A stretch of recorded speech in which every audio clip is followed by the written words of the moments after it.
राधा सुना तो। राधा, राधा हमारी बात तो सुना। राधा।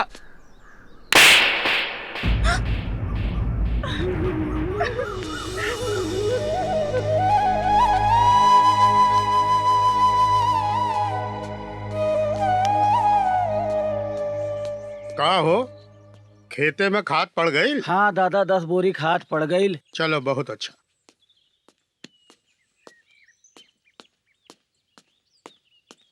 समीर, जरा एजे आवा बेटा। क्या बात है बाबूजी? बैठा। हई बतावा बेटा कि आगे का करे की सोच ले हा? बाबूजी ऐजा गांव में ही रह के कुछ करब। जैसे आपन संगे संगे गांव के 10-12 और लड़कन के रोजगार देबे। अरे वाह, ये तो बड़ी अच्छी बात सोच ले हा। का है कि गांव में पढ़े लिखे समझदार मनई की बहुत ही जरूरत है। अच्छा, एक बात और बतावा बेटा, ई बियाह के बारे में तो हर का मर्जी बा? बाबूजी बुरा मत मानी, हम अभी एक के बारे में कुछ निर्णय ना ले सकीला। हमनी के थोड़ा टाइम दिया जाए। हाँ हाँ, कोनो बात नहीं, जैसन तुम्हार मर्जी। तो बाबूजी अब हम जाएं? हाँ हाँ हाँ, जा बेटा जा।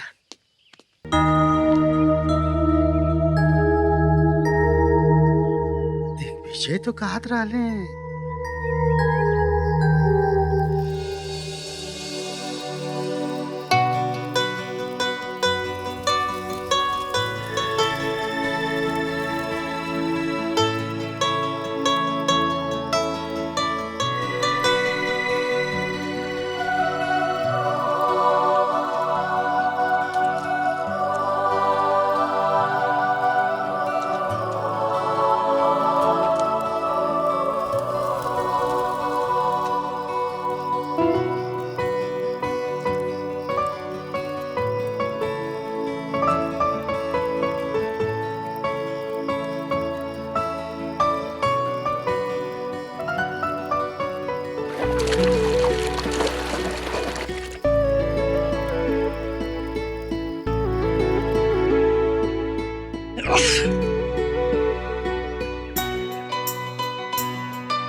समीर, एक बार तू अपने गांव की सैर हमें भी तो करा दे दोस्त।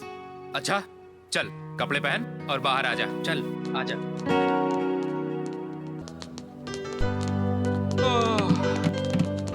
अब चलता हूँ यार, अभी बहुत सारी पैकिंग करनी है। समीर, तू तो परसों सुबह जा रहा है ना? अरे यार परसों नहीं, कल शाम को ही बस पकड़नी है। और तू तो जानता है, अगर कल शाम की बस छूट गई तो परसों सुबह से पहले नहीं मिलेगी।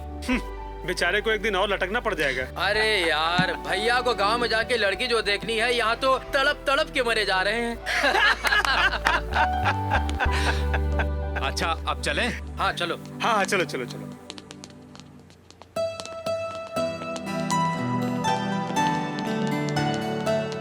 यार समीर, इतने दिन कैसे कट गए पता नहीं चला। गांव जाके फोन जरूर कर देना।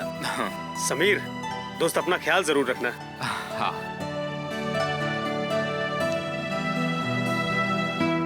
बाय।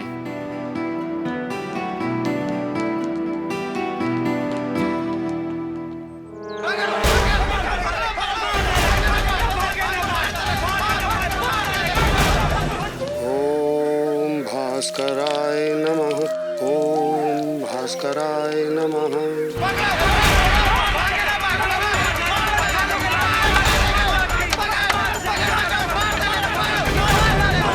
ओम सूर्याय नमः। ओम भास्कराय नमः।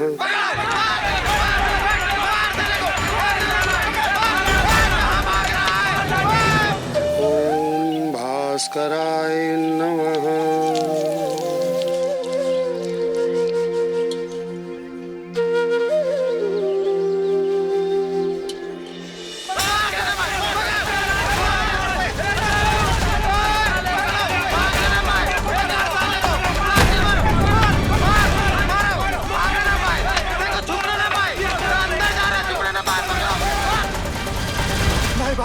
माय बाप हमनी के बचाए लेवल जाई, हमनी के बचाए लेवल जाई माय बाप। ठाकुर दादा ये बहुत बड़ा अपराध कैले बा, आज हम इका जियत ना छोड़ब। का अपराध कैले सही?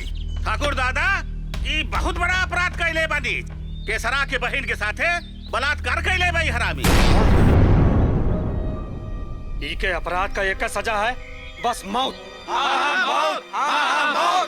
हाँ हाँ ठीक कहा था तू सब लोग, ये हरामी का एक ही सजा मिले चाहिए, और है मौत। हमरा से गलती हो गई, हमरा से गलती हो गई माय बाप, हमका माफी दे देवल जाए। छोड़ हमरा के।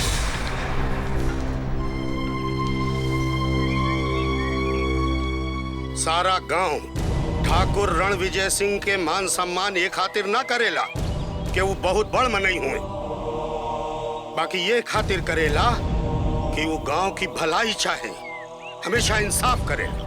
और आ जाओ इस चौखट पे इंसाफ है होई।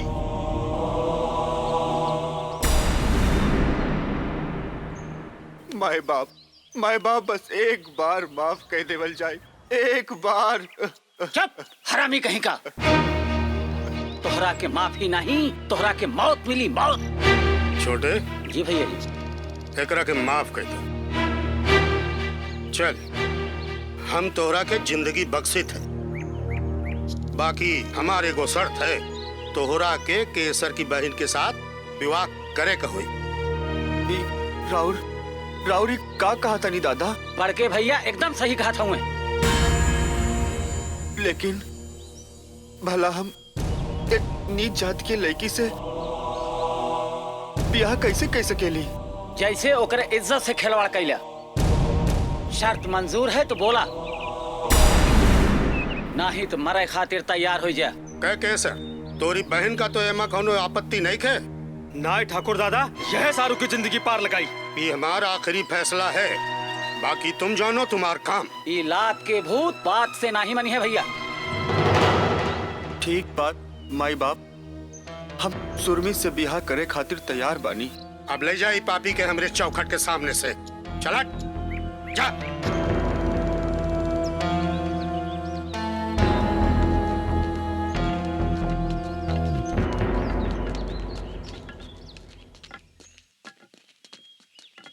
चल छोटे चल।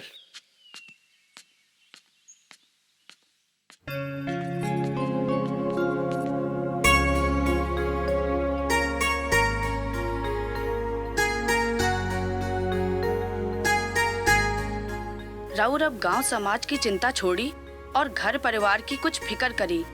अरे भगवान, का भइल का कुछ हमने के भी बतावल जाए। याद नहीं खे, समीर के पढ़ाई पूरी हो गई बा। अरे ओकर ब्याह होके के चाही के ना होके के चाही। अब हमनी से अकेले सब काम नहीं खे होकेला। काहे कर्मा छुटकी नहीं खे का? हम तो देखी छुटकी घर का सारा काम करेला। अरे ओकर कोनो हाथ बटावे वाला होके के चाही कि ना होके के चाही? हाँ ये बात तो है। फिर तो जल्दी है कोनो सुंदर लड़की देखे के परी। भैया हाँ। रहुआ ओकर फिकर ना करी, बस रहुआ तो दुल्हन लावत तैयारी करी। पर एक बार समीर से तो भैया हम समीर से बारे में बात कर ले हैं। लड़की तो भैया एकदम चांद का टुकड़ा हो, चांद का टुकड़ा। सच देवर जी? अरे राउर कसम भौजी। देखा बुझौनी ना बुझा, और बात का है वो सफा सफा बताओ। भैया वो चंदनपुर के हमार दोस्त हमें ना, ठाकुर दया सिंह। दया सिंह? चंदनपुर वाले? भाई चंदनपुर के तो हम सबे का जानी थे, बाकी ओजा ऐसा तो कोई नहीं जो हम सबकी बराबरी का होए। नहीं नहीं रहुआ उन्हें कैसे जानीला? वो तो भाई 6 महीने पहले चंदनपुर में आके बसल हैं। अच्छा। बाकी मनई बहुत नेक है भैया। और वो अपनी बिटिया स्वाति का बियाह अपने बेटवा समीर से करे चाहत हैं। भैया खानदान अच्छा रहल और लड़कियों सुंदर रहल तो बगैर आपसे पूछे हमें रिश्ता खातिर हाँ कह देली। ले हो, भला इमा पूछे की का बात, जैसे बाप वैसे चाचा है। बस एक बार समीर लड़की देख के पसंद कर ले बस, तचट मंगनी और पट ब्याह। कहा भगवान, हम ठीक है कहा तानी ना। लो छुटकी भी आ गई। दीदी रउआ एजा है, चली रसोई में समीर भैया के पसंद के लड्डू बनावे के बाकी है। अरे राम रे राम, हम तो एजा बात करे में सब भुला गई। चला जल्दी चला तो। भैया हाँ। हम तो सोचा तानी कि जीप की सर्विसिंग करावे शहर चल जाई, काहे से बहुत आवाज करत है। हाँ आवाज तो है। समीर के आवा तक तैयार हो जाई ना, काहे से कि सुबह ओका लेके जाए के है। तो ऐसा करो कि भौजाई से रुपया ले लो। हाँ कोनो जरूरी काम ना होए तो अब बहने चल जाओ। अब काम तो कुछ नहीं खे भैया, बस तनी बाहर साफ सफाई करावे के रहे। अरे साफ सफाई तो अपन बुधवो करा सकेला, बाकी हम तो घर में ही हैं। हाँ ठीक है भैया, तू जा। ठीक है। जा।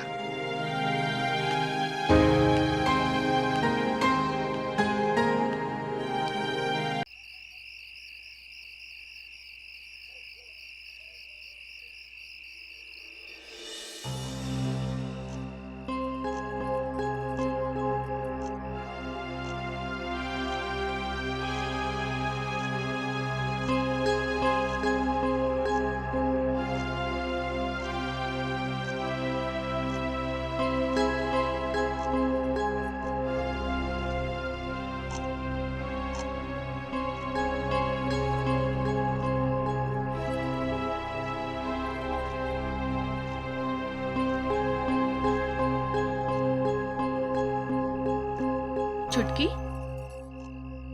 बैठा बैठा, देवर जी ना आइले का? आवत हुई है जीजी, कोनो जरूरी काम में फंस गए हुई है। चिंता न करी, रउआ जाई आराम करी। इतना रात भर बाहर रहा देवर जी के ठीक नहीं के छोटी, तोरा का टोके के चाहिए। दिन भर मरद कहूँ भी रहे, मुला रात में ओकरा के अपन मेहरारू के पास होके के चाहिए।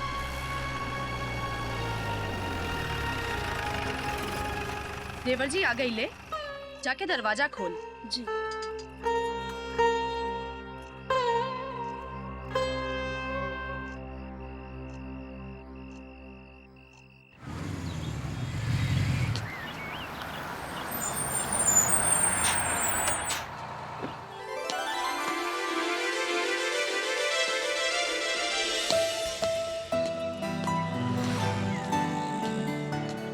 समीर भैया, समीर भैया। अरे लोटन,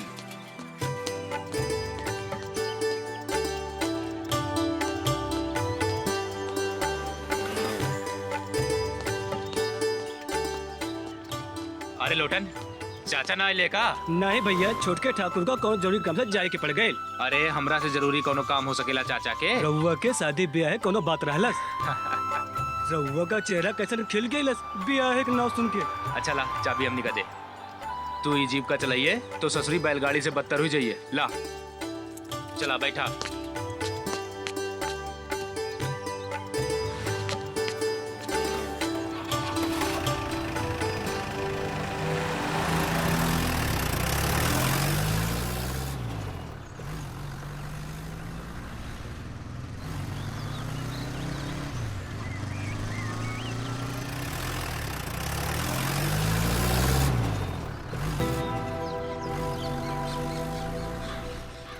अरे अरे अरे तनी धीरे चलावा, ये शहर ना हो, गाँव हो क्या? अरे बाप रे बाप, हे भगवान, आज तो तोरे आसरा हो गए।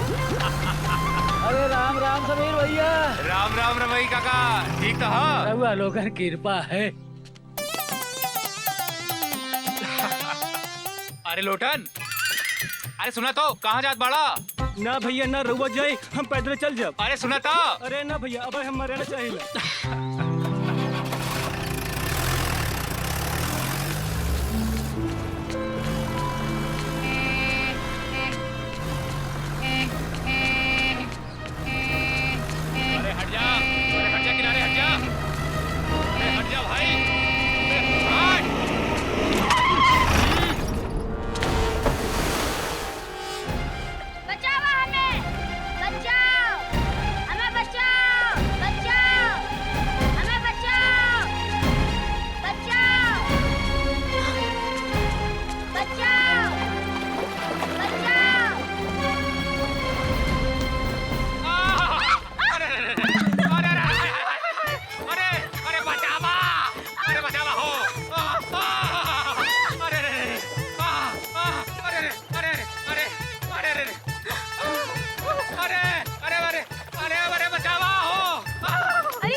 उठो उठो।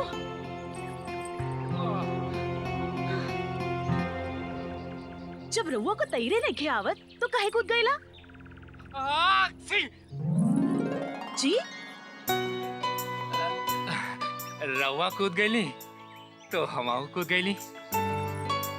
पनिया वाले से हो गए लाखे चार।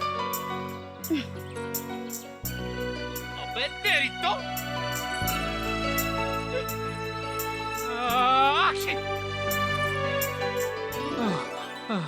लागत बा जुकाम हो गई।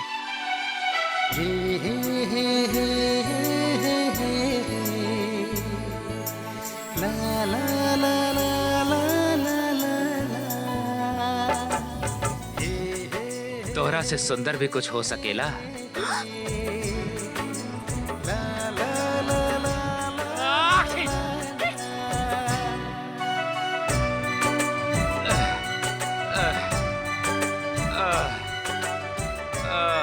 जूता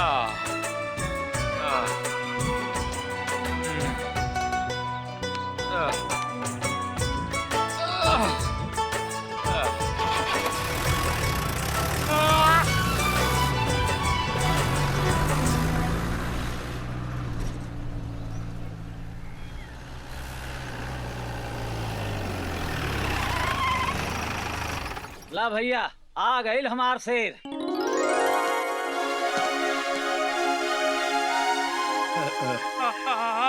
अरे का हो गई हो? अरे ये कपड़ा कैसन भी गैलेस? का हो गईलस? कुछ ना माई, एगो लड़का नहरवा में डूबत रहलस, उहे के बचाए के चक्कर में हम कूद गई नी। का नहर में कूद गईला?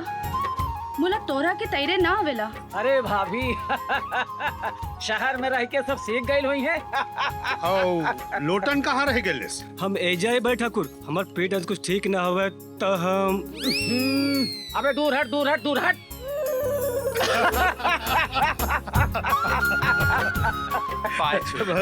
खुश रह, ऐसे नहीं मुस्कुरात रहा और खानदान का नाम रोशन करा। ये ले, एक रख डाल। पाँच हुई माँ।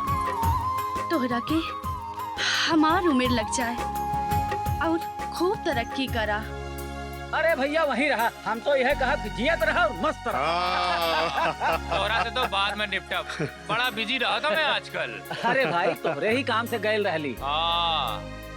और हमार चाची हमरे खातिर आशीर्वाद में का दे ले। खूब जल्दी एगो सुन्नर मुन्नर दुल्हन आवे। और बुद्धू चाचा, हाँ, और बुद्धू चाचा हमरा के का देली। हम तो रउआ खातिर एहे मनौली कि बाबू के सब दुख तकलीफ राम जी हमका देते। अरे, अरे, ना बाबू ना, ना बाबू ना, अरे हमरा के तो चक्कर आवेला। ना बाबू ना, अरे चाचा ना बाबू ना, ज्यादा चढ़ गई ना का? ना बाबू ना। मुला बचपना अब ही गइल नहीं। अरे एक बेरिया जो कराक देखी तो बस देखते रह जाई। ए, जा गाड़ी सामान उतार चल। खड़ा खड़ा मुंह बनाए रहता। चाचा हाँ आज ऐसन चांद का देख ली हा कि ओकरा से ज्यादा शायद ही धरती पर केहू सुंदर होके। अरे कहाँ हो? अरे भाई चचा भतीजे में कैसन खुसुर पुसुर चलत बा। अरे कुछ नहीं भैया बस ऐसे ही। अच्छा कुछ नहीं बाबूजी, बस ऐसन है।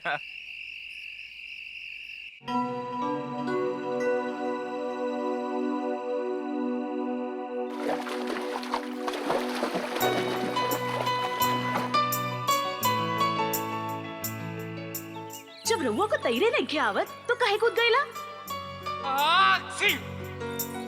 जी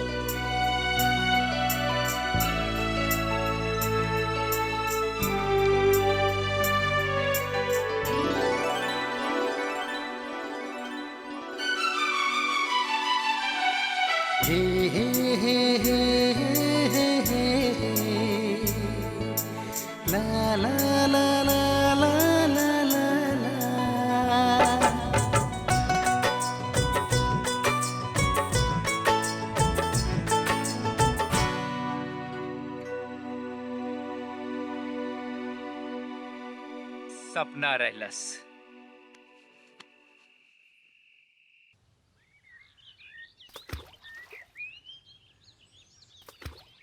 समीर, ई देखा राजा बाबू ऐजा बैठल बाड़े। का हो, तू तो एकदम सहरातू हो गईला, अपने बचपन के दोस्त के भुला गईला। अरे नहीं यार भोला, ऐसा बात ना हो। कल तो अली हम। अच्छा, तोहरा के ई गांव में आए 12 घंटे से ज्यादा हो गई और कहत हुआ कि कल अली हैं। घर के काम में ऐसे फंस गई कि टाइम में ना मिला। हाँ, तोहरा के टाइम नहीं खे, यहाँ बैठ के माछी मारे के टाइम है तोहरा के। गलती हो गई भैया, गलती हो गई, हमरा के माफी दे दे। का बात है, कुछ उदास लगा ताड़ा? कुछ नहीं, ऐसे ने तबीयत न ठीक गया। कुछ तो बात जरूर, तो हर चेहरा कुछ और कहता। अरे बचवा कोनो लड़की वड़की के चक्कर था ना? नाव का हवे? नहीं के मालूम। हाय, नहीं के मालूम? ई कौन नाव होला?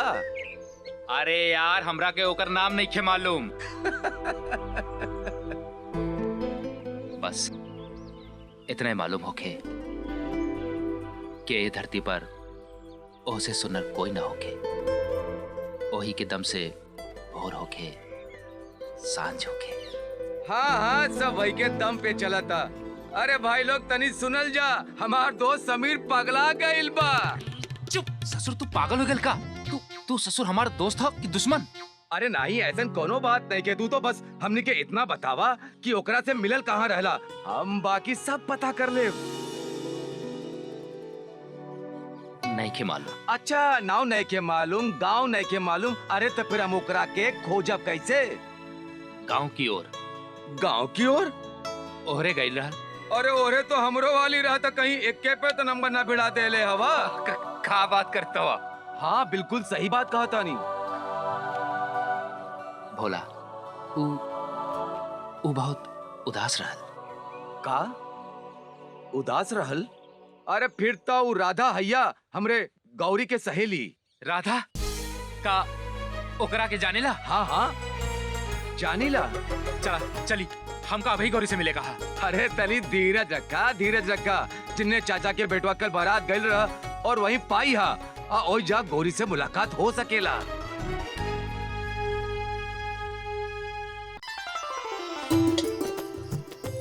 पूजा की तैयारी हो गई कि अभी कुछ बाकी हवे? सब हो गई। छोटी जी दीदी। पूजा की बेरिया तो हो गई ना? हाँ, चांद बस निकलने वाला हवे। चुटकी का जाके नीचे से पूजा की थाली ले आवा और बड़का ठाकुर और देवर जी के भी बुला लावा। ठीक बा। सवेरे से समीर कहाँ चल गई ले? उसका कुछ अता पता नहीं खे। हो सकेला उन्हों के कहू का पानी पियावे का होई। ठीक कहा तो छोटी, आजकल के लइकन के कोनो भरोसा नहीं खे।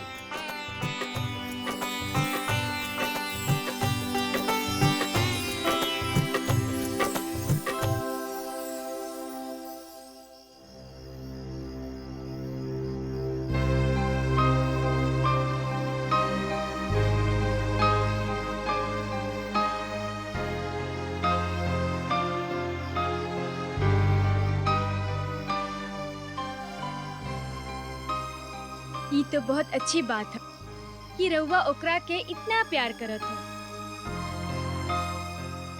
बाकी यू तो बहुत ही बदकिस्मत है बेचारी।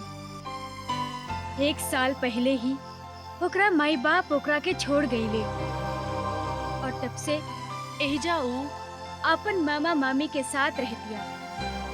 इतना सब कुछ होवे के बादो राधा तितली की तरह चंचल रहलस। घर के सारा काम करे के बाद वो सारा दिन धमाल करत रहल। ओकरा को देख कि वो भी ई न कह सकेला कि वो बिना माई बाप के हो।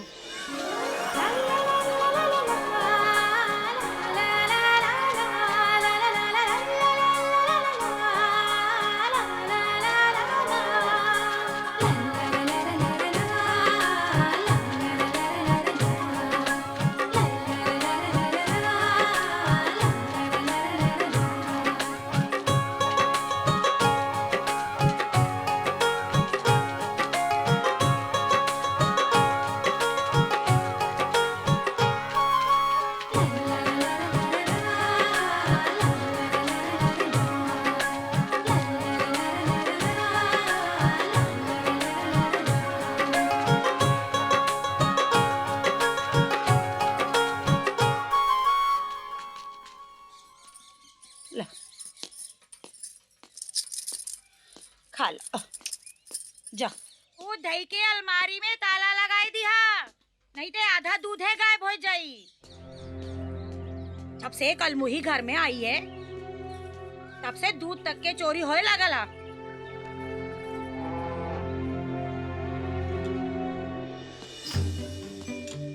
राधा, ए राधा। हाँ। इससे पहले कि तुहार मामी आ जाए, ये दूध के पीला।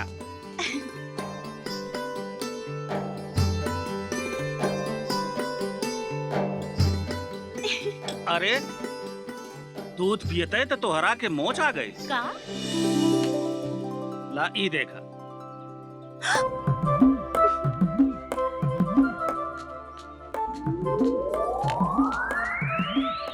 यहाँ आवा आवा।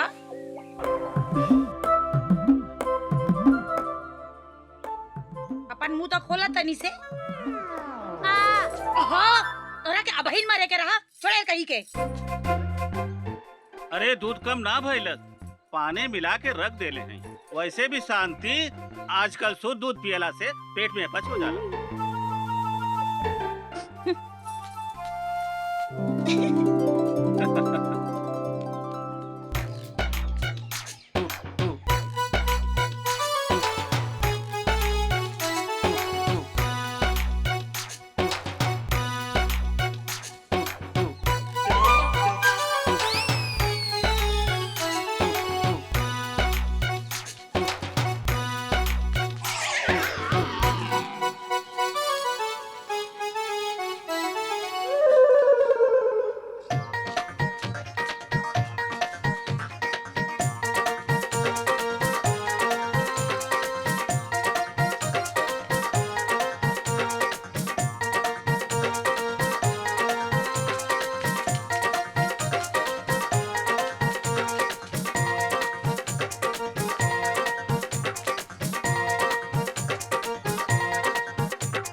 ला हाली हाली बांट लिया जाए।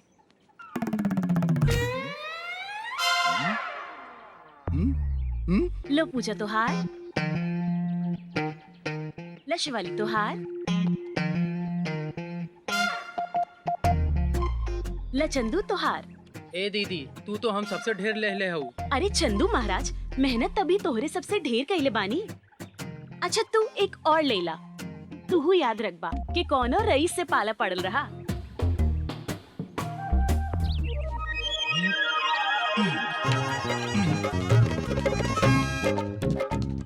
अरे दीदी, वो देखो तिवारी ते दावत बाटे मोटका डंडा लेके।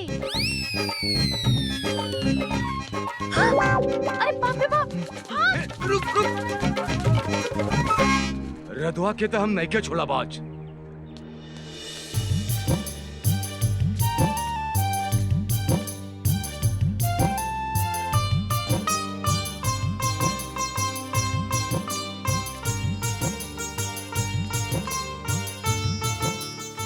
महारानी, कहाँ रहलू दिन भर?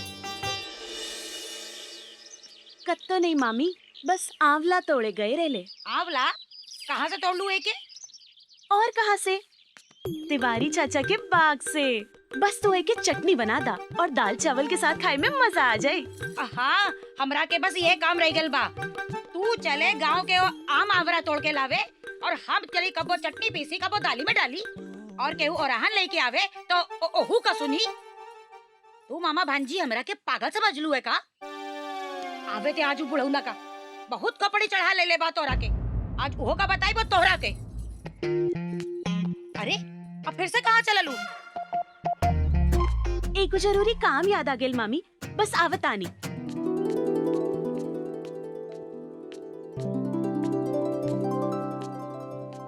हाँ गौरी बताई, कौन गोली पे निशाना साधी?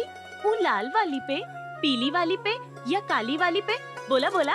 अरे राधा, तनी संभल के, अगर गलत निशाना सधलू तो दाना भरे के पड़ सकेला।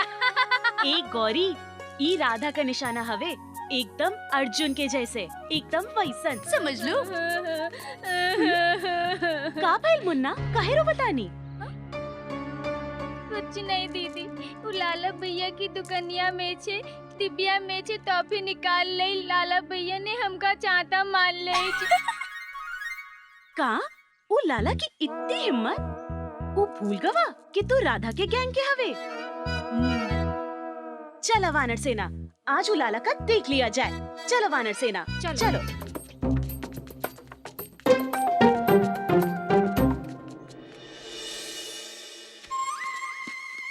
अरे ओ राधा, का? बच्चे तो सब डर के भाग गए ले। चलो भाग जाई दो, उनका तो सबक सिखाई के रहा। चल।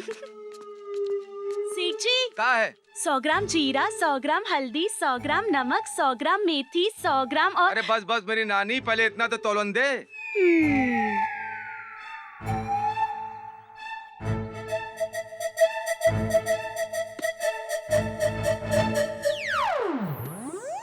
सेठ जी। हाँ, का है? तोहरा धोती में मेघा। मेघा? कहाँ? बुड्ढा खूसट, भाग राधा। अरे रुक, अरे तोरा कर। ये पूरा गांव माँ बस राधा के हंसी गुंजत रहे। मामी के डांट मार के भी ओकरा पर कोनो असर ना रहे। तो फिर ऐसन का भइलस गौरी, जौन राधा एकदम मूरत हो गईली?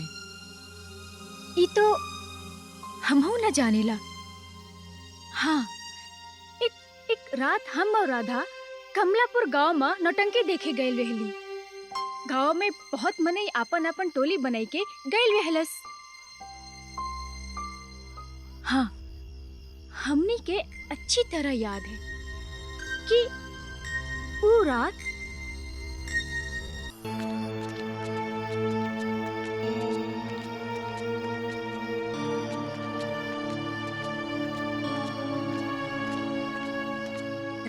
ज्यादा हो गई रहलस।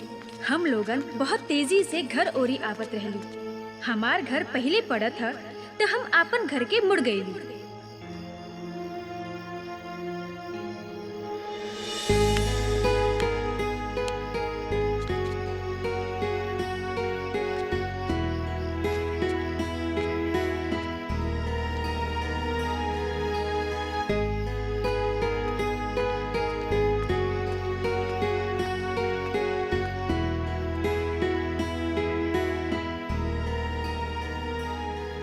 मतलब तोहरे घर की ओर मुड़े के बाद और राधा के घर के बीच में कुछ ऐसन भइल जौन राधा एकदम टूट गई।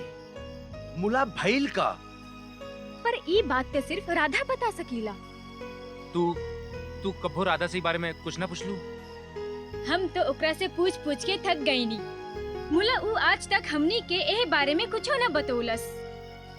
हम तो बस अब इतना ही चाहेला कि भगवान भोलेनाथ ओकरा जिंदगी में एक बारे फिर से खुशी के दिए जराई दे।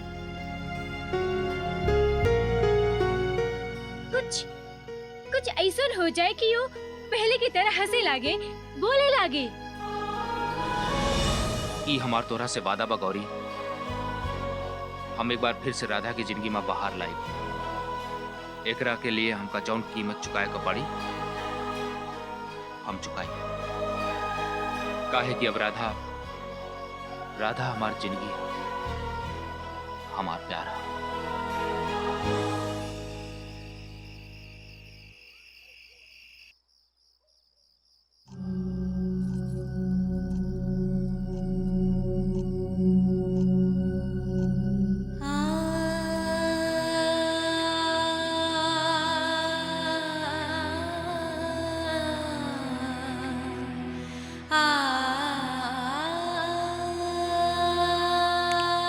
देवर जी ना आइले का? आज तो ओकरा के ऐस ना करे के चाही। आवत हुई है जीजी, कोनो जरूरी काम में फंस गए होके? अपन औरत के ए तरह से घर छोड़ के घर से बाहर रहा, कौन सा ऐसा जरूरी काम कर रहल बिया? सब समझा तानी। ये सब तोहार सिधाई के परिणाम है। तलक तू देवर जी की गलतियन पर पर्दा डालत रहबू। अब हम चुप ना रह पाई। ठाकुर जी से ना ना दीदी, ऐसा कबो ना करिया। बड़के भैया का बेवजह दुख पहुंची। हम समझा लेबे उनके। रहुआ तनिको चिंता न करी। जाई जाई सोई, ऊ औते होई है। तू उपवास तोड़ लू। एक ऊ ह जेकरा के तोरा खातिर तनिको फिकर ना है। एक तू ह ओकरा खातिर अपन देह जरावतिया देह।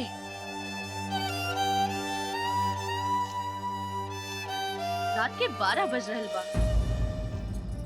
मुला अबे तक पता नहीं खे कहाँ हवे और कहाँ ना।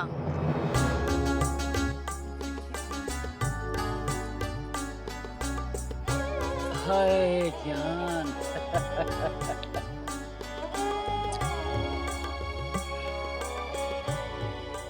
हे चमेली, अरे तू तो ससुरी शराब बन जाला। राम कसम बड़ा नशा हवे तोहरा में, बड़ा नशा। चमेली के अलावा तोहका और कुछ बुझाला कि ना? आवा आवा ठाकुर आवा। इला हे बस तोहरे तो इंतजार रहला। अरे कम से कम आज की रात तो तोका फौजी के लगे रहे के चाहत रहल। केहिका नाम ले लेला मर्दे। सारा मूड खराब हो गई। चमेली, अपने हाथ से एक पैग बनाओ। पतुरिया के चक्कर छोड़ा और हमरे काम में लग जा। कहीं ऐसा न हो कि तू ऐजा ऐश करत रहा और वहजा तुम्हार भतीजा दूसरे के संग बियाह रचा ले। नहीं ठाकुर नहीं, ऐसा नहीं हो सकत है। हमारी मर्जी के खिलाफ समीर केहू लड़की की तरफ नजर उठाए के देख नहीं सकत है। ब्याह की बात तो बहुत दूर है। भगवान करे ऐसा ही होए। काहे कि ऐसा ना भइल तो बड़ परेशानी हो जाए।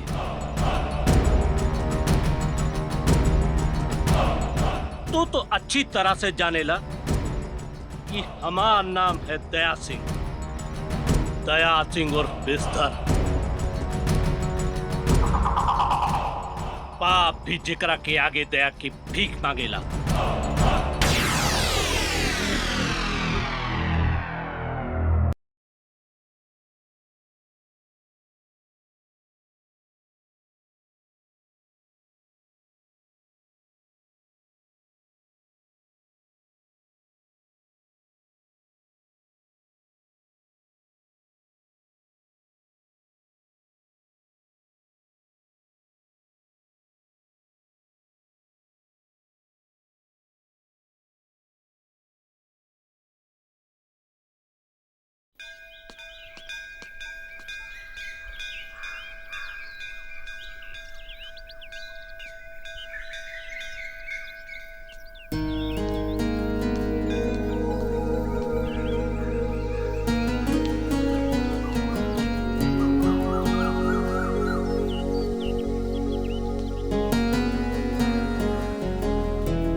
राधा, याद हवे तोहरा वजह से आज हम जिंदा हैं।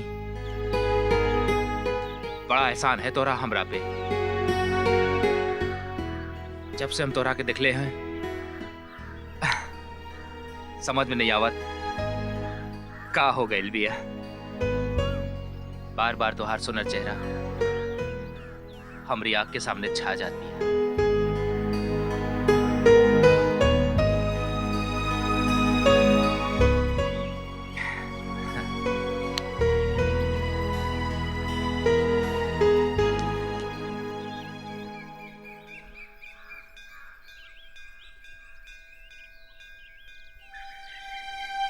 कुछ समझ में नहीं खे आवत। अब तो हमरा के ओकरे बिना कुछ नीक न लागेला।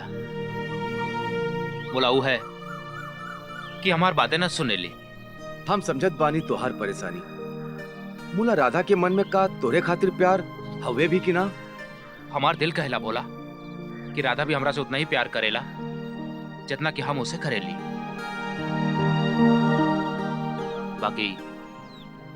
बाकी कोनो मजबूरी हवे जौन राधा हमरा से कुछ ना कह सकी। भगवान करे तोहार विश्वास सही होए। समीर कहाँ रह गए? अरे ओकर मूड पे रात रहल तो पहले खा के सूत गईले। का कहलू भौजी? मूड पिरा था? हाँ मूड पे रात हो। अरे मूड तो पिरेबे करी। सारा दिन न जने कहाँ कहाँ घूमा करत है। भैया हम तो कहत मानी वही के पैर में बेड़ी बहुत जरूरी हो गई बा। एकदम ठीक कहा थे देवर जी। अब ओकर ब्याह करे में देर ना होके के चाहे। अरे भाई तो हम कहाँ मना कर ले के हो गए? छोटे तू तुमरे दोस्त वाले रिश्ता का भइल भैया? भैलस का भैया? तू तो रउआ का इंतजार करत बानी। रउआ आज हाँ करें वो आज आ जाए। समीर से कुछ बात भइल? तू का कहलस? अब उसे का बात हुई भैया? तू तो अब टाल मटोल कह रहल बा। अरे वो शर्मात हवे। ओका कही कि आप बियाह कह दे हमार या हमका लड़की पसंद हवे। देखा समीर की मर्जी के बिना ही मामले में हम कुछ न कर सके। निभावे कबो के ई मामला में जबरदस्ती करब ठीक नहीं खे। छोटे थोड़े दिन सब्र करा। एक आध महीना में सब ठीक हो जाए। खाना बनौले हो? न सब्जी का स्वाद मिला न दाल का। फूहर डोला सब घर हाल है। अरे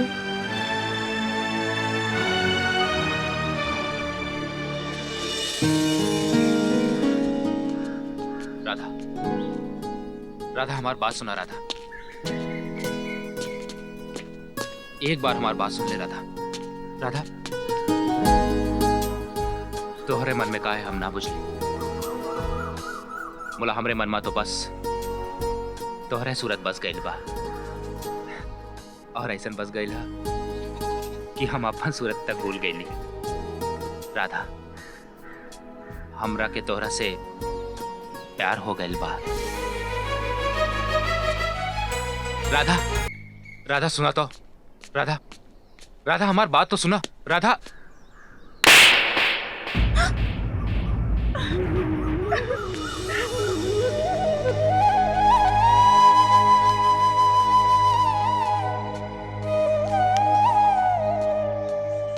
का हो खेते में खाद पड़ गई? हाँ दादा 10 बोरी खाद पड़ गई। चलो बहुत अच्छा।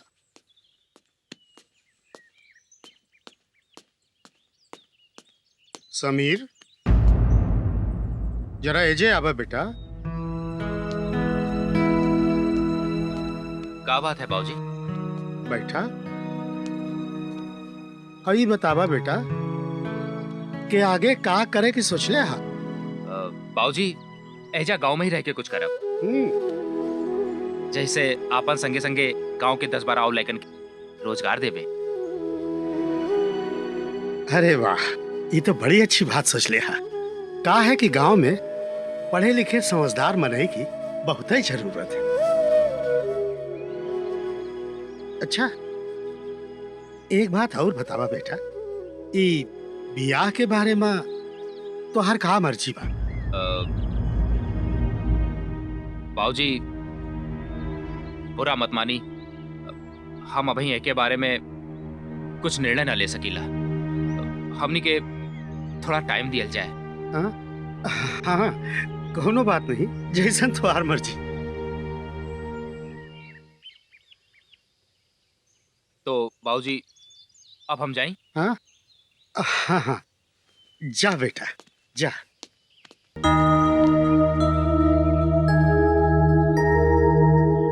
दिग्विजय तो कहत रहले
ए गौरिया का तू एके सहेली हुआ ना? हाँ।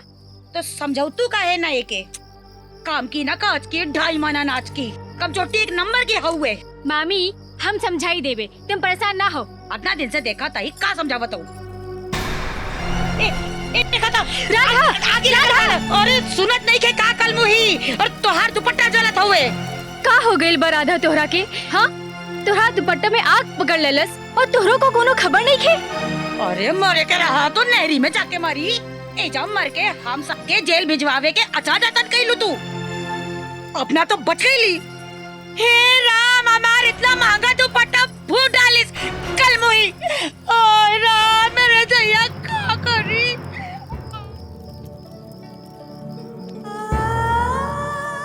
प्यार में बड़ी ताकत होला राधा। सच्चा प्यार बड़े से बड़ा घाव के भी एक पल में भर देला। और समीर तोरा से बहुत प्यार करेला। ऊ तोरा के बहुत खुश राखी और तू भी तो ओकरा के बहुत चाहिलो ना? हाँ ऐसन प्यार करे वाला बड़ा भाग्य से मिलेला राधा।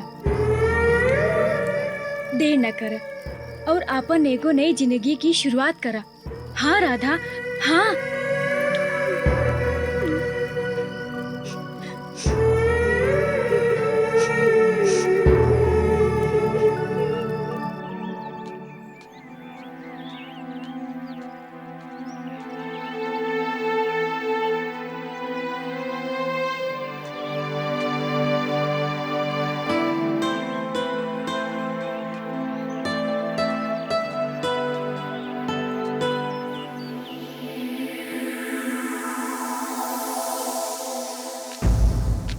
रुक जा राधा, रुक जा। आज हम तोहरा के ऐसे ना जाए दे। आज तोहरा के हमरे सारे सवालन के जवाब दे के पड़ी। छोड़ समीर बाबू। ना राधा, आज हम ना मानब। आज तो हम फैसला कई के आए बानी कि आज हम तोहरे मन के हाल जान के रहब। और रउआ के बतावे का पड़ी कि हमरा या हमरे प्यार में ऐसा कौन खोट बा जौन रउआ हमरे प्यार के ना स्वीकार करत बानी। जिद ना करा समीर बाबू। हमका मालूम बा कि रउआ हमरे का बहुत चाहेला। मुला हम रउआ के प्यार के ना स्वीकार कर सकेला। हम मजबूर बानी। उहे तो हम जाना चाहता नहीं, ऐसा कौन मजबूरी बा जौन रउआ हमरे प्यार के ना स्वीकार कर सकीली। एगो है मजबूरी, हम ना बता सकेला। ठीक है राधा, रउआ जात बानी तो जा। बोला आज हम एक फैसला कई के आए बानी। हम तोहरे मन के हाल जान के रहब या कुएं में कूद के अपन जान दे दी। नहीं समीर, ऐसा ना करी। हम और रउआ को उतना ही प्यार करीला जित तक रउआ हमरे का करेला। बोला हम मजबूर बानी। हम का करी? हम रउआ के प्यार के लायक ना बानी। चुप हो जा राधा, चुप हो जा। सच्चा प्यार कौनो मजबूरी का न मानेला। हम कुछ तो जानत बानी कि रात तोरे संग कुछ तो गलत भइल। गौरी बतावत रहलस। मुला ओकरा के ई नहीं मालूम कि तोरा संगे ऐसन का भइल जौन तोरी जिंदगी से हंसी एकदम गायब हो गइलस। हम ना बता सकीला। तोरे का बतावे का पड़ी राधा, बतावे का पड़ी। तोहरा के हमार प्यार की कसम। आवा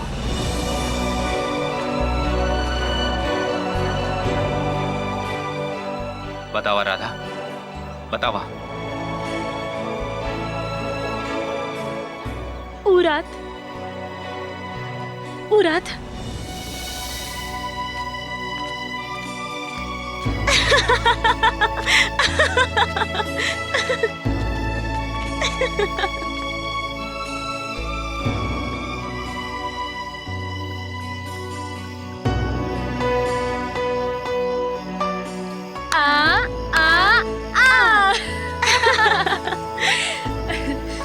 बाय बाय।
अरे भाग के कहाँ गई हो रानी?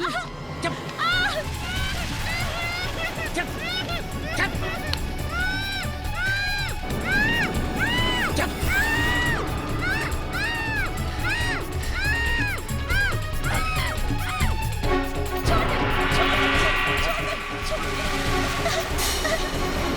छोड़ कमीने, छोड़ छोड़ कमीने, बचाओ।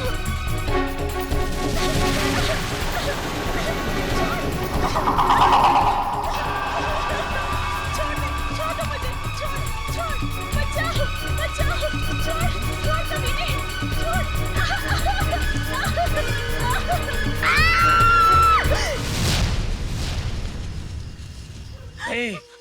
अगर केहू के सामने जबान खोललू तो पूरे गांव के सामने जिंदा जलाए दे, समझो?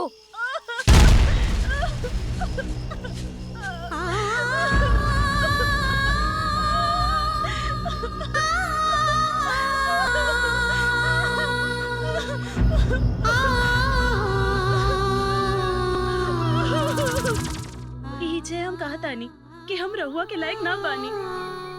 राधा, तू अपन समीर का अभी तक ना समझ पाइलू। तू हर हाल में ओकरा लायक हो। तू हमरे से दूर न जाए, नहीं तो हम मर जाए। विश्वास रखा अपन समीर पे। ई जन्म तक आ, अगले 7 जन्म तक अब समीर ई हाथ का ना छोड़ी।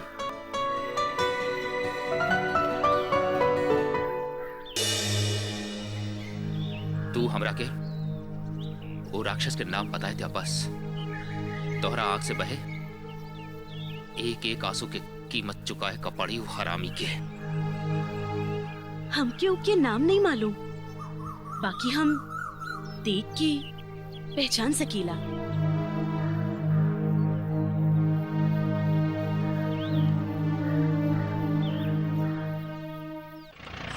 अरे भैया तेरी धीरे चलावा। अरे भैया, अरे भैया, अरे अरे अरे अरे भैया, अरे भैया, अरे अरे अरे अरे अरे अरे भैया, अरे अरे अरे भैया, अरे अरे भैया धीरे चलावा। अरे भैया, अरे अरे भैया, अरे अरे भैया, अरे भैया, अरे भैया, अरे भैया समीर रुका हो, रुका। अरे हे भैया समीर, उतरा दा हमनी ट्रैक्टर। अरे इतना पढ़ल लिखल हो के ट्रैक्टर चलाई बा तो मनई का कहीं है? पढ़े लिखे के बाद मनई का अपन काम थोड़े भूल जाए चाहिए चाचा। ये तो है। अरे समीर का एक बार बताओ, का सोचला? कौन बारे में? अरे स्वाति के ब्याह के बारे में। चाचा, हाँ हम रउआ से एगो लड़की के बारे में बतौले रहली ना। हाँ हम वो लड़की के बारे में सब पता कैली हैं। नहर के ऊपर सोनपुर गांव में रहा था वो। राधा नाम है ओकर। लेकिन हम तो स्वाति से ब्याह के लिए ठाकुर दया सिंह के वचन दे देले बानी। चाचा, तोहरा से अधिक हमरा के जानीला। हम अपन दिल से मजबूर हैं चाचा। समीर तोहरा के नइखे मालूम, बड़का भैया तोहार प्यार कबूल नहीं कह सकत। बाबूजी हमरी कौनो बात का ना ठुकरा सकीला। और फिर हमार चाचा कौने दिन काम आई है? अरे भाई हमने के कहाँ ले जात हवा? एक बहुत जरूरी काम है। अत बतावा ना। बतावे का ना, हाँ दिखावे का। अच्छा हाँ चला। अरे रुका। अरे लोटन, तू ट्रैक्टर लेके जाओ, खेत जोता। चला। हाँ चलिए।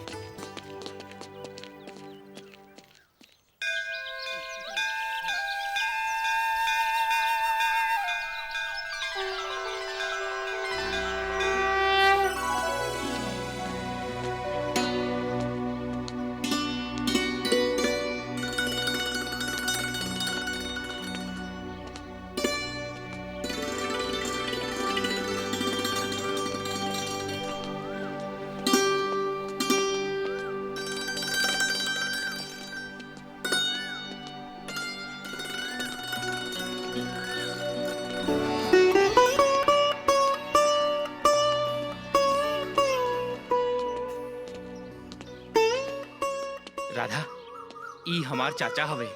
ई तोरा के पास कही दे ले, समझा तू पास।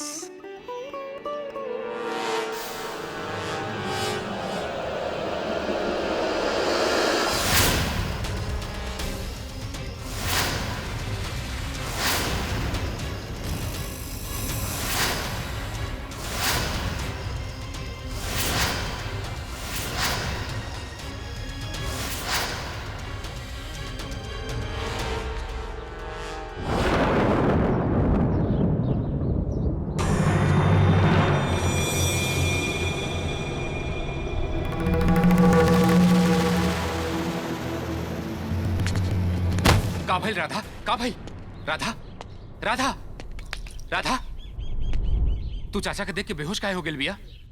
बोला राधा, बोला।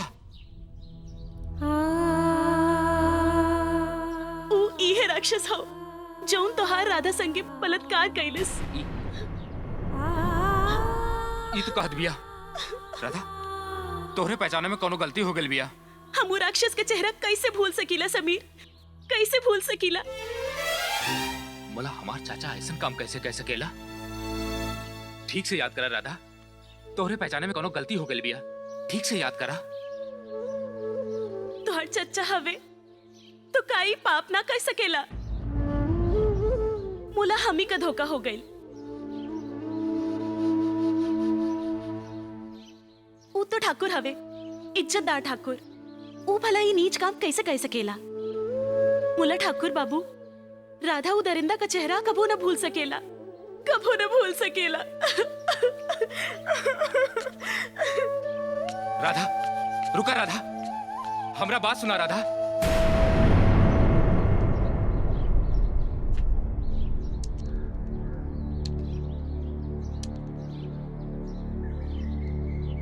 दोस्त का कुछ बुझात नहीं खेबा। एक और हमार प्यार होखे त दूसर और पिता समान प्यार दे वाला चाचा। तोरा के भरोसा केकरे पे बा? प्यार पे कि चाचा पे? दोनों पे। मुला दोनों तो सच ना हो सकेला ना। हमार बात माना, तना राधा के ना चाचा के। तू सच के साथ चला। सच का है दोस्त? एक बार ए बारे में अपने चाचा से बात करके देखा, सच खुद ब खुद सामने आ जाई। भुला गईला भोले बाबा के मंदिर में राधा के संगे का वादा कैले रहला? चला।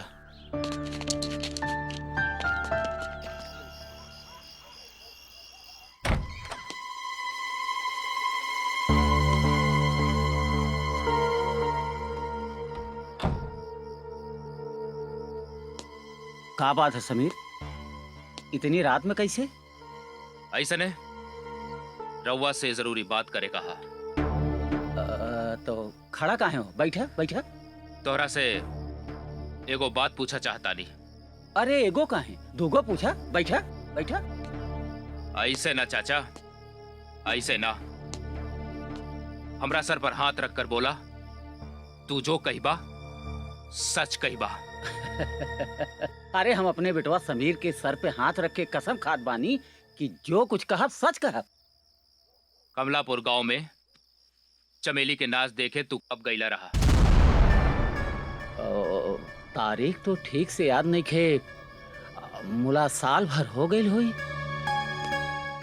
उरात नहर के किनारे एगो असहाय लड़की के साथ बलात्कार भइले रहल। ई याद हवे कि ना? ई बात तू हमनी से काहे पूछत हवा? हमनी के का मालूम? काहे से कि तू जानत हवा कि वो बलात्कारी के हवा। ई का बकवास करत हवा समीर? हम सच कहा तानी चाचा, और वो बलात्कारी कोई और ना होखे, तू हवा। समीर! चिल्लाए से सच झूठ ना हो जाला चाचा, सच झूठ ना हो जाला। और आज हम जान गईली, हम तोहरे पाप का जान गईली चाचा। और कल सवेरे बाबूजी तोहरा के ई पाप की सजा सुनाई है। समीर, हमनी की माफी दे दे समीर।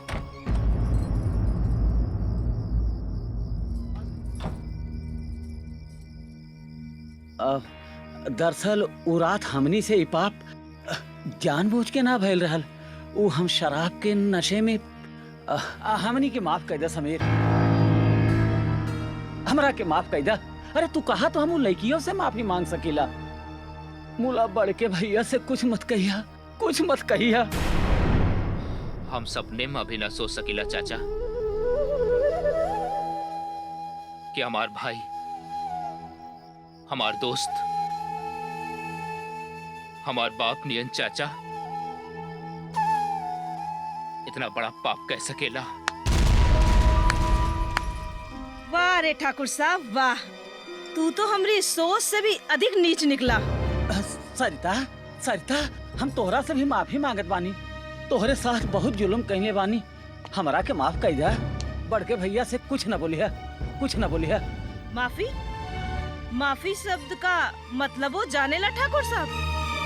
मुला तू का जाने, तो हार जैसे लोग ही इस शब्द का महत्व खत्म कर डाले। इस शब्दों कबो न कबो सोचे कि तुहार जैसे लोगन की वजह से ओका अस्तित्व खत्म होएगा। अरे हमार बस चले तो लोगन के दिमाग से और सारी किताबों से इस शब्द का मिटा दे। एकरे आड़ मत, तुहार जैसे लोग अपने गुनाह का छिपा न सकेला। सरिता सरिता हमनी के माफ कर दे। हम तोहरे सर की कसम खात बानी, जिंदगी में दोबारा ऐसा गलती हमनी से नइखे होई। हमनी से माफी मांगे से कुछ न हो सकी। अरे माफी मांगे के तो जा उसे माफी मांग जी की इज्जत के तू तार तार कर डाला। हम ओकरा से भी माफी मांग सकीला। तुम लोग हमनी के माफ कर दे। हम कसम खात बानी कि जिंदगी में ऐसा पाप हमनी से दोबारा नइखे होई। ठीक है चाचा, अगर राधा तोहरा के माफ कर दे तो हम सब भी तोहरा के माफ कर दे।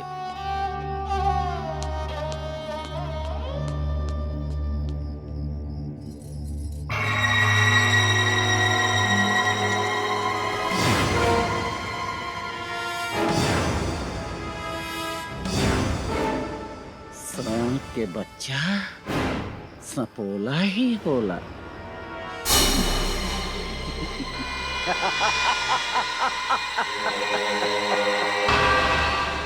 मुला तोहरा के नइखे मालूम समीर कि हम न्योला होई न्योला।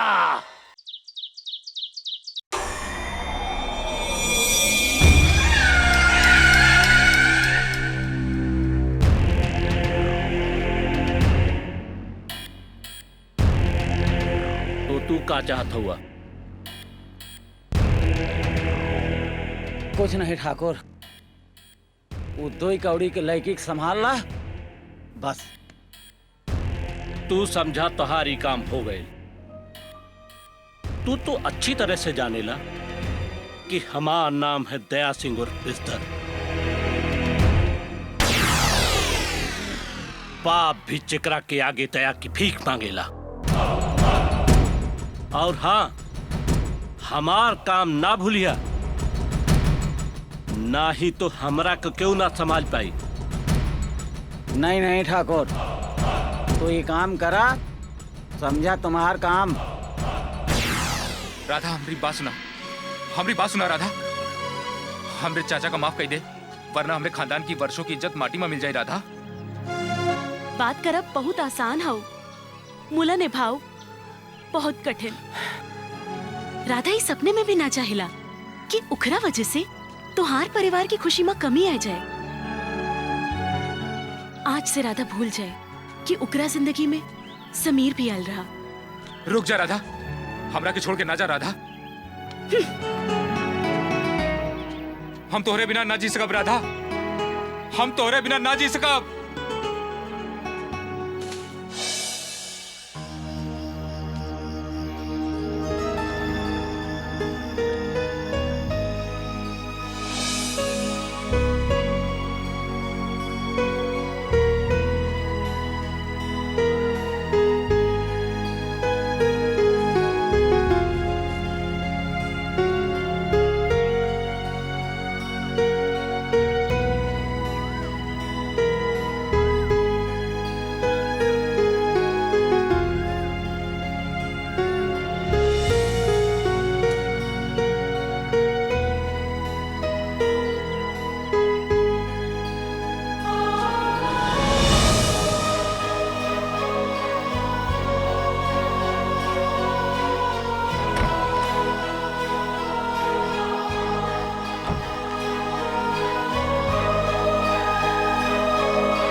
घबराई नहीं।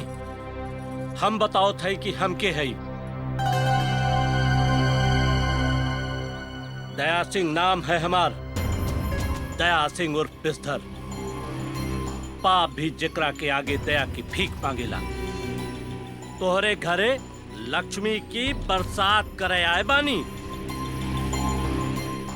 एला और ला और चाहिए? हाँ। एला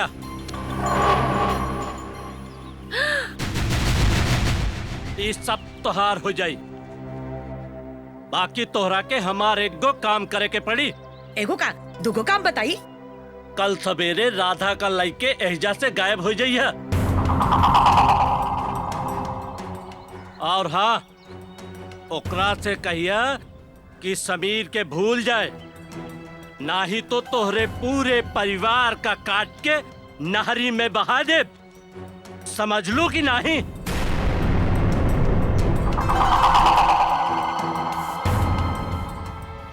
इतना बड़ काम खातिर इतना रुपया कम ना होवे ठाकुर साहब।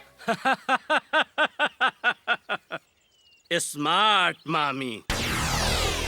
इला और ला। और हाँ, कल सवेरे के सूरज निकले के पहले राधा का एहजा से लेके गायब हो जा। सवेरे का है? हम आज रात में ही सबका लेके ई गांव से दूर हो जाए ठाकुर साहब। और हाँ, याद रखिए, हमारा नाम है दया सिंह। दया सिंह और पिस्धर।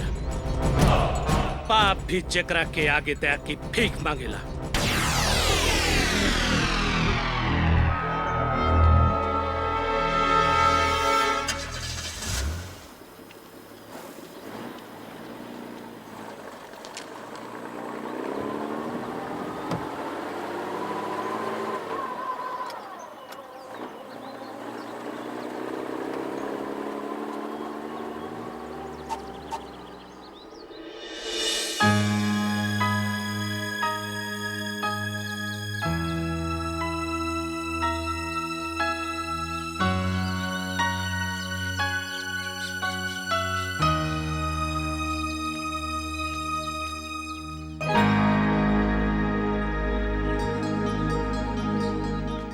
रुक जा राधा, हमरा से इतना मुंह ना मोड़ा।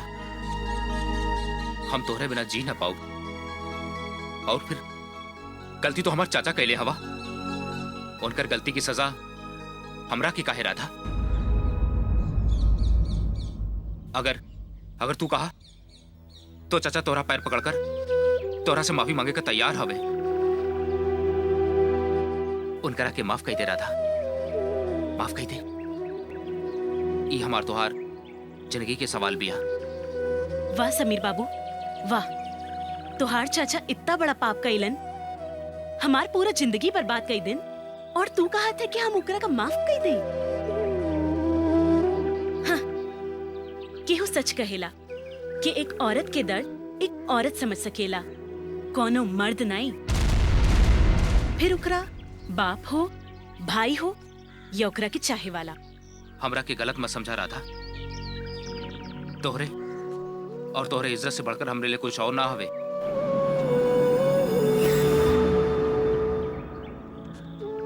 मुला परिवार और खानदान की इज्जत भी तो कुछ होला। और फिर वो जानबूझ के ऐसा ना कैले हवे। शराब के नशे में उनसे इतना बड़ा अपराध हो। समीर, एक बार तोहार खुशी खातिर हम उनका माफ भी कर दे। मुला ऊ घर में हम बहू बन के उनका कैसे देख पाए?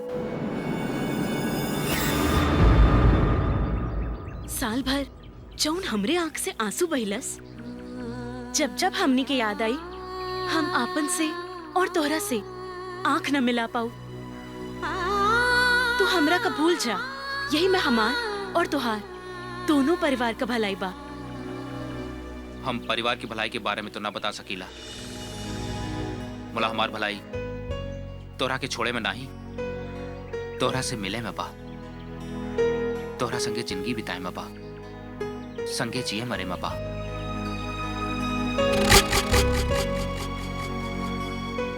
हम सारी दुनिया का भूल सकेली राधा, बोला तोहरा के नहीं। तोहरा के नहीं राधा।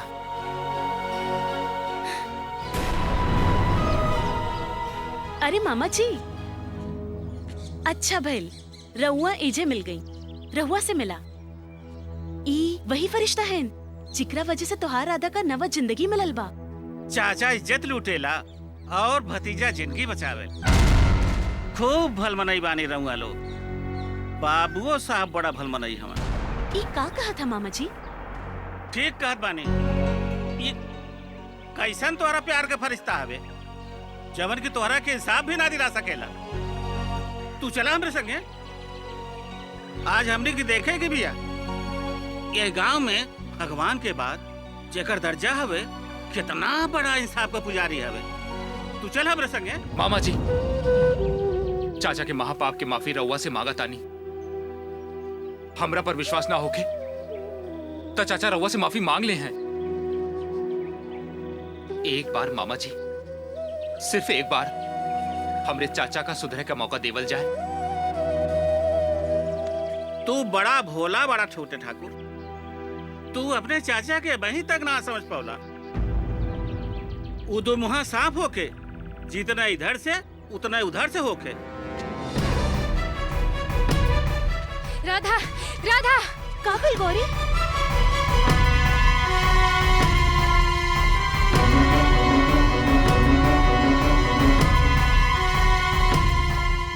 सुनला समीर बाबू, ई दया सिंह तोरे सिधुआ चाचा के जिगरी यार हवे। अब तोरे चाचे के इशारे पे ही सब कुछ हो रहल बिया। यही से हम कहत बानी कि चला ठाकुर दादा के पास, आज उन्हों के इंसाफ देख लिहल जाई। चला।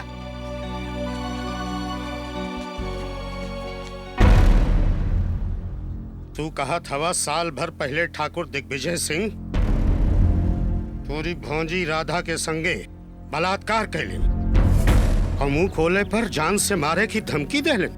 सुनहो वाना सच माई बाप।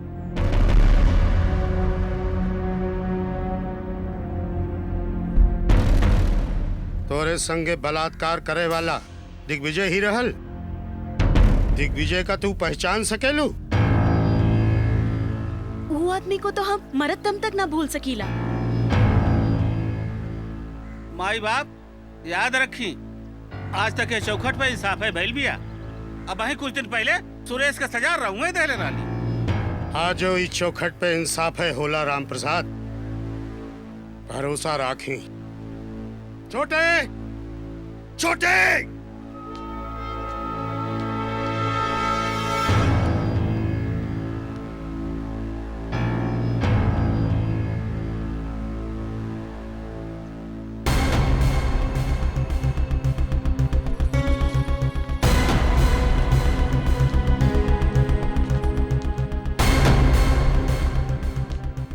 का यह है वो नीच पापी? हाँ ठाकुर दादा, ये है। हमसे गलती हो गई भैया, हमसे गलती हो गई। चुप!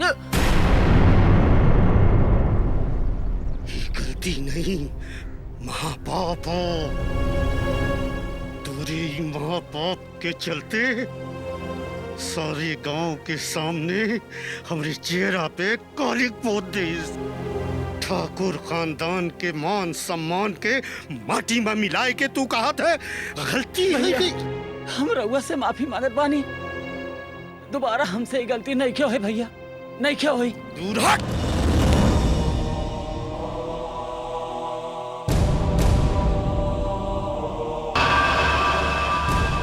तो और उस नीच मनई हमार भाई नहीं हो सकले।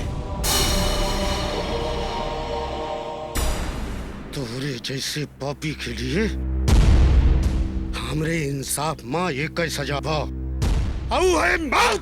ना बाबूजी, आखिर गलती समझ के माफ कर देनी भाई साहब। हम लोगों से अपन सुहाग की भीख मांगता नहीं। सुभद्रा, ये पापी से कह दे कि हमारी नजर से, ये हवेली से, हमारी जिंदगी से हमेशा के लिए दूर चला जाए।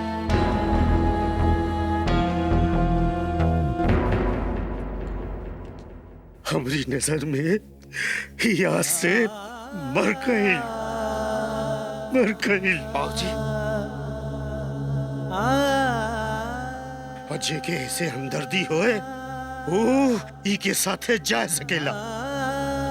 एक बात और, राधा के लिए ई हवेली के दरवाजा हमेशा के लिए खुले रहिए।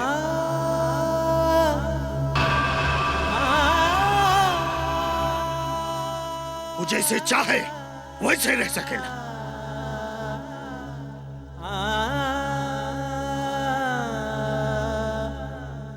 और हमरे इंसाफ से ओका संतोष न बाबा होए तो पुलिस में रपट भी लिखवा सकत है।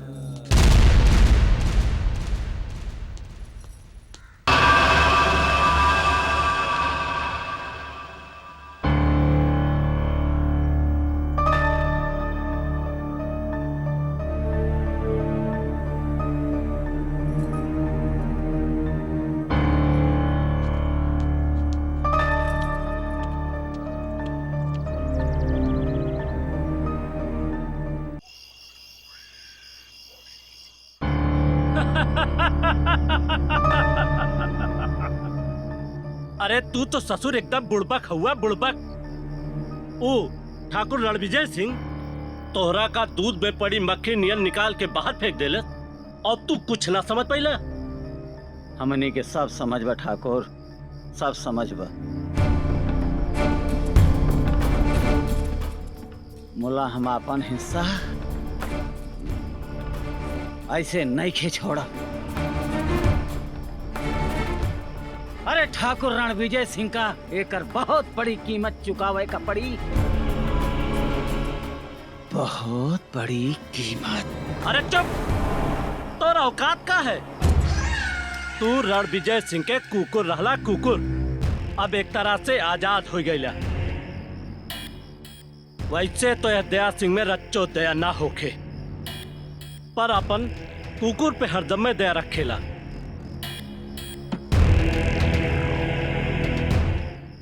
हम जैसे कहत जाई वैसे करत जा, फिर देखा रणविजय सिंह तोहरे पैर में कैसे गिड़गिड़ात है। और रही बात उस साली छिनार राधा की, तो अब ओका भगवानों भी ना बचा सकेला। काहे कि तू तो अच्छी तरह से जानेला कि हमारा नाम है दया सिंह, दया सिंह उर्फ बिस्तर। पाप भी जगरा के आगे दया की भीख मांगेला।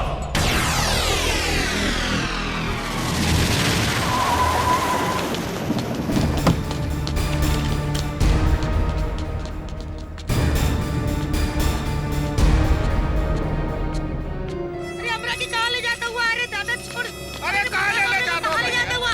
अरे छोड़ दे बाबा हमरा। अरे कहाँ ले जाता हुआ? छोड़ हमरा के। अरे कहाँ ले जाता हुआ दादा? अरे दादा अरे अरे कहाँ ले जाता हुआ? अरे कहाँ ले जाता हुआ भैया? अरे बचावा, अरे बचावा क्यों हमरा के? राधा नहीं खेलेली का? कहाँ ले जाता हुआ? डाली बुढ़े के अंदर। अरे कहाँ ले जात भैया? अरे कहाँ बचा भैया? अरे बचाओ कहाँ ले भैया। जाता हुआ?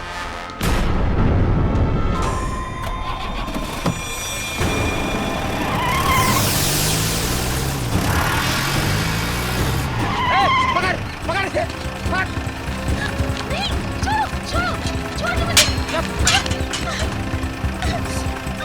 बड़ी गर्मी हो गई ना, आज तुमका पता चली कि बलात्कार का होला। चलो।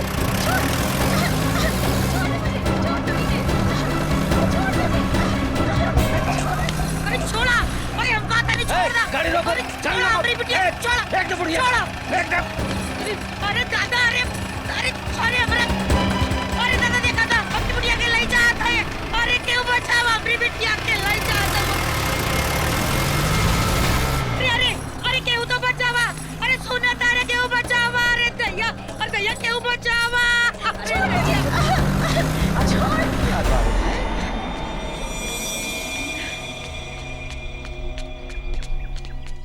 लौटन भैया का भइल गौरी?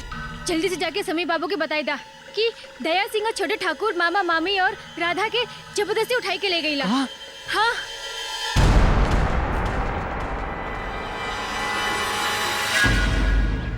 बाबूजी ये जौन कुछ भइल उ ठीक ना भइल। चाचा जी के बिना हमनी के ई घर में कुछ नीक ना लागेला। तो तू का समझत बड़ा बेटा?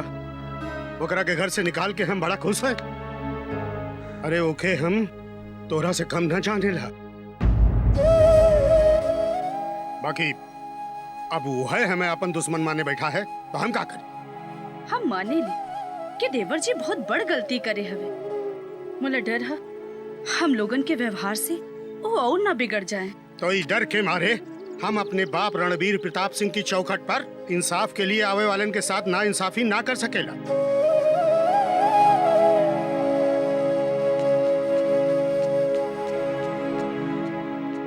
ठाकुर रणविजय सिंह मरते दम तक सच का साथ दे, फिर चाहे ओकर कोनो कीमत चुकावे का पड़े। समीर भैया का भाई लोटन? अब वहीं डगरिया में गौरी मिल रहल बतावत रहली छोटके ठाकुर दया सिंह के गुंडरी संगे राधा और ओकरे मामी के जब से उठा ले गेले।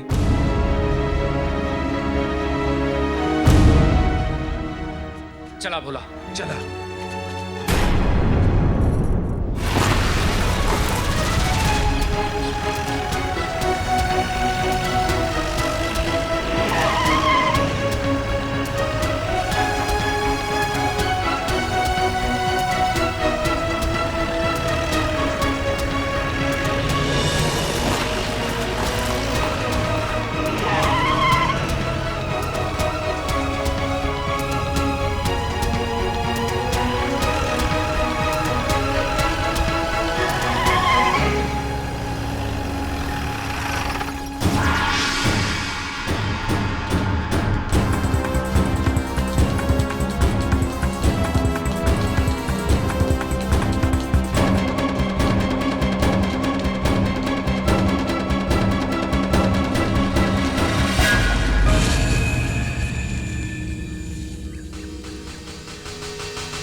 समीर हमका मालूम हवे तू यही कहीं छिपा हवा,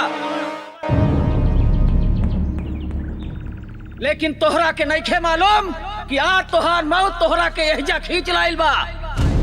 वाह चाचा वाह, आज हम जान पैली कि बचपन में हमारे एक आवाज पर हमरा खातिर आसमान का तारा तोड़ लाए वाला हमार चाचा असल माँ हमार खून के पियासा हवे। समीर! जो कोई जहाँ भी हो वहीं खड़ा हो जा, नहीं तो गोली से उड़ा दे बहका, उड़ा दे।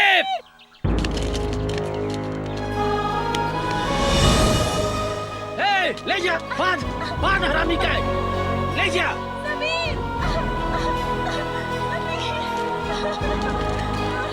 बांध।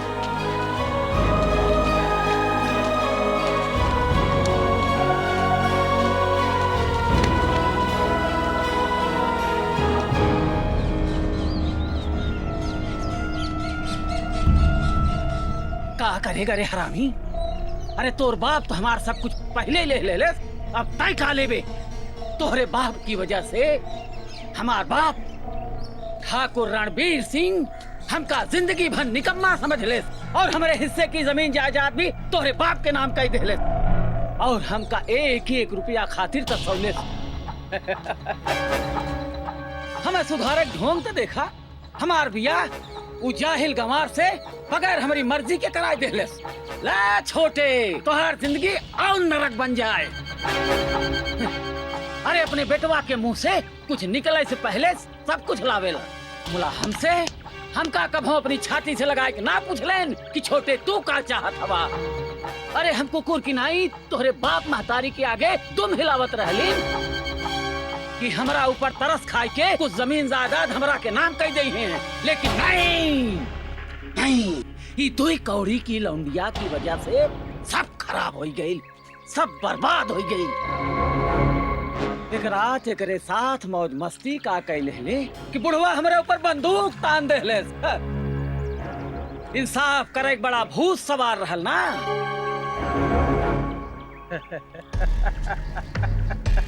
ए समीर, हम तो से कहे रहली ना वह रात एकरे साथ हम शराब के नशे में मौज मस्ती कैले रहली। नहीं, झूठ कहले रहली। वह रात कम मजा आयल रहल। आज वहू रात की कसर पूरी हो जाई, वहू तोहरे आंख के सामने।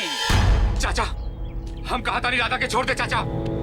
चाचा, छोड़ दे राधा के, छोड़ दे चाचा, छोड़ दे चाचा, कहा नहीं छोड़ दे चाचा। छोड़ तुहार सारी गर्मी शांत कैसे पुरानी। पहले हम, फिर ठाकुर दया सिंह, और उसके बाद ये सब लौंडे लोग। बचाओ, छोड़ दे कमीने। कौन है जगरा के अपने मौत के परवाह नहीं है। तोहार बाप नाम हवे ठाकुर दया सिंह और बिस्तर। बाप भी जगरा के आगे दया की भीख मांगेला। दया सिंह का कर हुआ तू है? का होई? लज्जा बांध दे उस सारे के। का होई गइल है तो का? दया सिंह ठीक ना करत हुआ तू। ये ठीक ना करत हुआ। ये तू ठीक ना करत हुआ दया सिंह। ये तू ठीक ना करत हुआ। चौक गया छोटे ठाकुर। अब अहीं का ठाकुर रणविजय सिंह के आवेद तो नहु के होश उड़ जाई। घड़ी के इंतजार तो हमका बरसों से रहलस कि जब पूरा ठाकुर खानदान हमरे सामने कुकुनियन बधा हुई। का मतलब?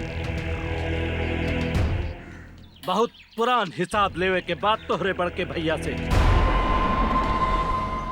तोहरा से दोस्ती, समीर से अपनी बिटिया की ब्याह की बात और तोहरा के शराब और शबाब में डुबावे के, इस सब हमरे साजिश का हिस्सा रहल।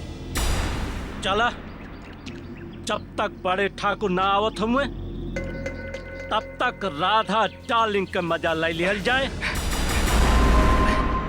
ये गद्दारी हुए दया सिंह। तू हमरे साथ गद्दारी कर रहल बाटा। अरे हमारा जान रहा था हमसे का शर्माना। छोड़ कमीने। कैसे ठाकुर दिग्विजय सिंह वैसे दया सिंह। छोड़ दे करे का हरामी। ए छोटकी, चाची छुटकी, हे छुटकी, आके खोल बच्चा। अब तू कुछ ना बोल सकेली। को विषधर एकदम सही पहचान ठाकुर दया सिंह और बिस्तर। बोला हमसे तुम्हार का दुश्मनी है? बहुत पुरान दुश्मनी है। तू भूल सकेला लेकिन हम ना भूल सकीला। अपनी बहन के ऊ आंसू जौन तोहरी वजह से बहाइस, का कसूर रहा लोकर? पागल खाना में गुजारा लोकर 10 साल के हिसाब तोहरा से वसूले है आज। का कसूर रहा लोकर? यह कि ऊ तोहरा से सच्चा प्यार करत रहल? धोखेबाज, कायर। आज हम तोहरे पूरे खानदान का खत्म करके अपनी बहन का बदला ले। देखो दया, वो सब कुछ देख के हमरा के तो से कम दुख नहीं मिल रहा है।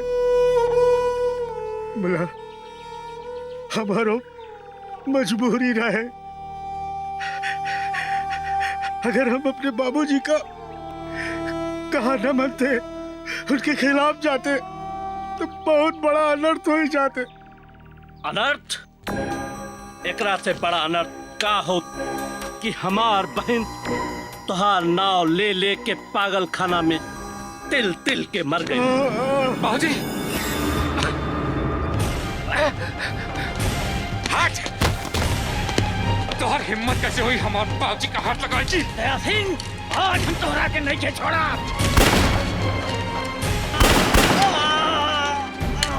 चाचा नाम हवे दया सिंह उर्फ बिस्तर। बाप भी जिकरा से दया की भीख मांगेला। हमनी के माफ कर दे भैया, हम रास्ता भटक गए रहनी। ना छोटे, आज पता चलल कि अपन परिवार और अपने से बढ़ के दुनिया में कुछ ना होला भैया। चाचा कुछ ना होला। मुला जब आज पता चलल तो बहुत देर हो गईल भैया, बहुत चाचा। देर हो गईल।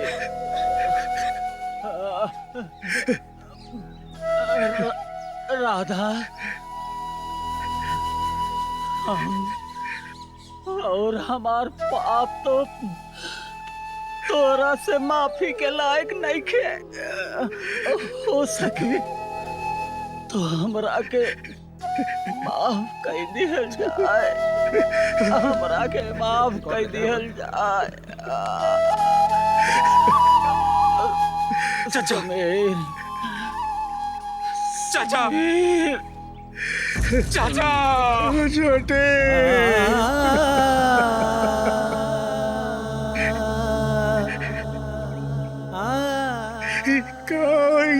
बच्चा